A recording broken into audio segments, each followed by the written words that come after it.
بہرحال ایک یہ خواب ہے اور ایک وہ خواب ہے جو وحی الہی ہوتا ہے، اور وہ ہوتے ہیں پیغمبروں کے خواب۔ غیر پیغمبر کا بھی ہو سکتا ہے، وہ بخاری مسلم میں حدیث ہے کہ خواب یا اللہ کی طرف سے ہوگا یا شیطان کی طرف سے یا نفس کی طرف سے، اور یہ بھی حدیث ہے بخاری اور مسلم دونوں میں کہ خواب نبوت کا 46واں حصہ ہے، یعنی غائب کی خبروں کا 46واں حصہ ہے۔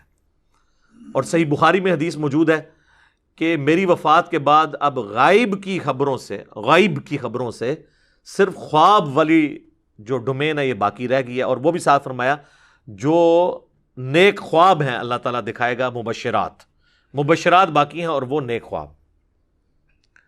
البتہ بخاری اور مسلم میں جو یہ ہے نا نبوت کا 46واں حصہ ہے، یہ غیر انبیاء کے لیے بھی خواب آ سکتا ہے، لیکن جب نبی کو خواب آتا ہے نا اس میں شیطان کی دخل نہیں ہوتی۔ سورہ الصافات کی آیت نمبر 103 102 103 کے اندر حضرت ابراہیم علیہ السلام کو خواب میں اللہ تعالیٰ نے حکم دیا تھا اپنے بیٹے کی قربانی کا۔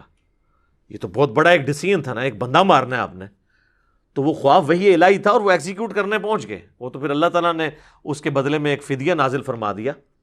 تو یہ اس بات کا ثبوت ہے کہ نبی کو جب خواب آئے اس میں شیطان کی دخل نہیں ہوتی۔ ہمارے محبوب صلی اللہ علیہ وآلہ وسلم کو بھی ایک خواب آیا جس میں اللہ تعالیٰ کی زیارت ان کو نصیب ہوئی، جس سے بات سٹارٹ ہوئی تھی۔ وہ خواب صحیح سند کے ساتھ مسند امام احمد میں ہے، جامعہ ترمذی میں ہے۔ امام ترمذی نے اس حدیث کو حسن صحیح کہا۔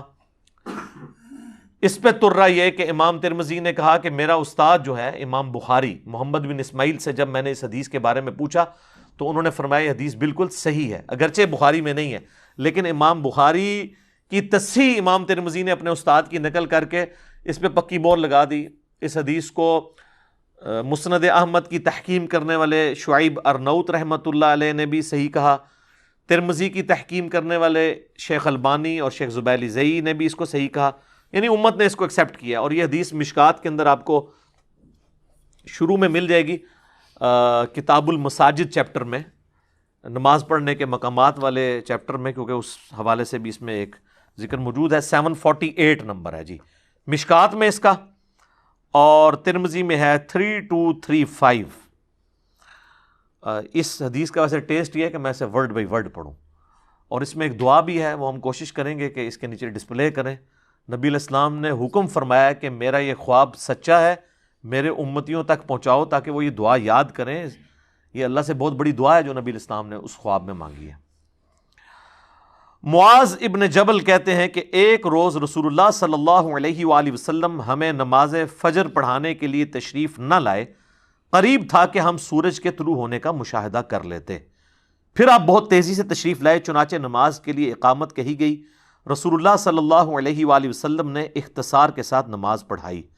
پس جب آپ صلی اللہ علیہ وآلہ وسلم نے سلام پھیرا تو با آواز بلند فرمایا کہ اپنی اپنی جگہوں پر اسی طرح بیٹھے رہو۔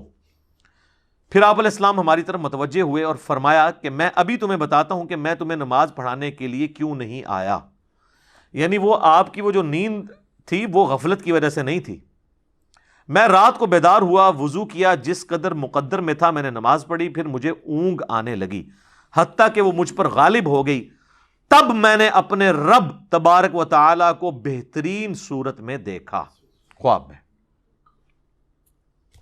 صلاۃ بر محمد وآل محمد، اللہم صلی علی محمد وعلی آل محمد۔ چنانچہ اس نے فرمایا محمد، میں نے عرض کی میرے رب حاضر ہوں۔ اچھا ایک مسئلہ تو کلیئر ہوا نا، یہ جو آپ کو بعض بریلوی علماء کہتے ہیں نا کہ کبھی اللہ تعالیٰ نے یا محمد نہیں کہا، یا رسول اللہ، یا ایھا المدثر، یا ایھا الرسول، یہ کہا ہے۔ قرآن تک تو یہ بات ٹھیک ہے، لیکن بخاری مسلم میں جو حدیث شفاعت ہے، سب سے پہلے لوگ حضرت آدم کے پاس جائیں گے، پھر باقی انبیاء سے ہوتے ہوئے اینڈ پہ حضور کے پاس آئیں گے، اور نبی علیہ السلام فرماتے ہیں میں سجدے میں گروں گا، وہاں پہ بھی الفاظ ہیں یا محمد اپنا سر اٹھاؤ، یا رسول اللہ نہیں ہے۔ یہ کتنی بڑی انہوں نے جھوٹ مشہور کیا ہوا ہے۔ بھائی اللہ اور بندے کا معاملہ ہے، اللہ اور بندے کا کوئی احترام والا رشتہ ہے اس اعتبار سے کہ پروٹوکول دینا ہے؟ بندہ تو بندہ ہے، اللہ اللہ ہے۔ وہ کہتے ہیں نہیں، نبی علیہ السلام کو کبھی اللہ نے بھی نہیں یا محمد کہا۔ اس حدیث میں بھی، بخاری مسلم میں بھی یا محمد ہے، یہ ترمذی میں بھی۔ میں نے عرض کیا میرے رب میں حاضر ہوں. فرمایا یہ فرشتے کس چیز کے بارے میں بحث و مباحثہ کر رہے ہیں؟ میں نے عرض کیا میں نہیں جانتا. اللہ تعالیٰ نے 3 مرتبہ ایسے ہی فرمایا، یعنی بار بار مجھ سے پوچھا. پھر نبی علیہ السلام فرماتے ہیں کہ میں نے اللہ کو دیکھا کہ اس نے اپنا ہاتھ میرے کندھوں کے درمیان رکھا، حتیٰ کہ میں نے اس کے انگلیوں کی پوروں کی ٹھنڈک اپنے قلب اور سینے میں محسوس کی، اور میرے سامنے ہر چیز واضح ہو گئی. یعنی اب یہ جو اللہ تعالیٰ کے ہاتھ یا انگلیوں کے پورے کا ذکر ہے نا، اس کے لیے ہم یہ تشبیہ بھی نہیں بیان کریں گے. قرآن میں واضح ہے لیس کمثلہ شیء، یہ متشابہات ہے. نہ ہم جہمیہ ہیں کہ ہم ان کی تعویلات کرنا شروع کر دیں، نہ ہم مجسمہ ہیں کہ ہم کوئی اللہ کے لیے جسم مان لیں، نعوذ باللہ.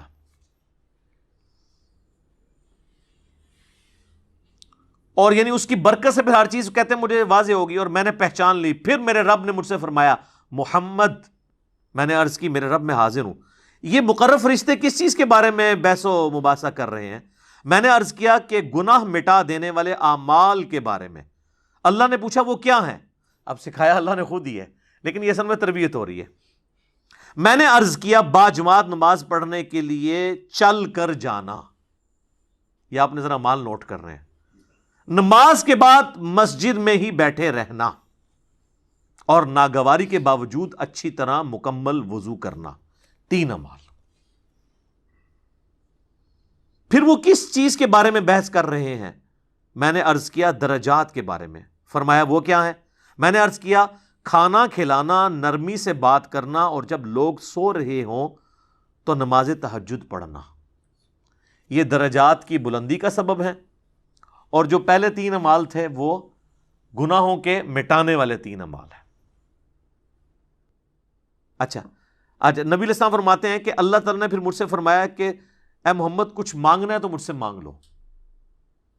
اب نبی علیہ السلام نے اسی وقت ایک دعا، وہ اللہ نے ان کو تعلیم کی یا فی البدی زبان پہ آئی خواب کی حالت میں، تو وہ جو باتیں ڈسکس ہو رہی تھی نا، نیک اعمال، گناہوں کو مٹا دینے والے اعمال، درجات کے بلندی والے، تو نبی علیہ السلام کہتے ہیں جب مجھے اللہ نے کہا نا کہ مانگ لے کچھ مجھ سے مانگنا ہے، تو میں نے پھر یہ دعا مانگی. وہ ہے دعا جناب، اللہم انی اسألک فعل الخیرات وترک المنکرات وحب المساکین وان تغفر لی وترحمنی واذا اردت فتنة فی قوم فتوفنی غیر مفتون. اسألک حبک وحب من یحبک وحب عملی یقربنی الی حبک. یہ دعا کہتے ہیں میں نے جب مانگی، اس کا ترجمہ میں بعد میں بتاتا ہوں، تو رسول اللہ فرماتے ہیں صلی اللہ علیہ وآلہ وسلم میرا یہ خواب حق ہے، اسے یاد کر لو اور اسے دوسروں تک پہنچاؤ.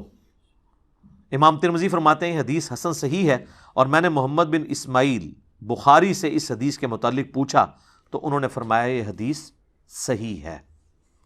اب یہ ہے اصل میں وہ دعا جو آپ کو یاد کرنی چاہیے. اللہ کا شکر ہے میں نے تو 1994 میں یاد کی تھی، جب مجھے پہلی دفعہ یہ پتہ چلی، جب میں FSC میں پڑھتا تھا. تو نماز کے تشہد میں اسے پڑھیں اس دعا کو، کیونکہ بخاری مسلم میں حدیث ہے جب درود شریف پڑھ چکو تشہد میں، اس کے بعد جو چاہو اپنے رب سے مانگو.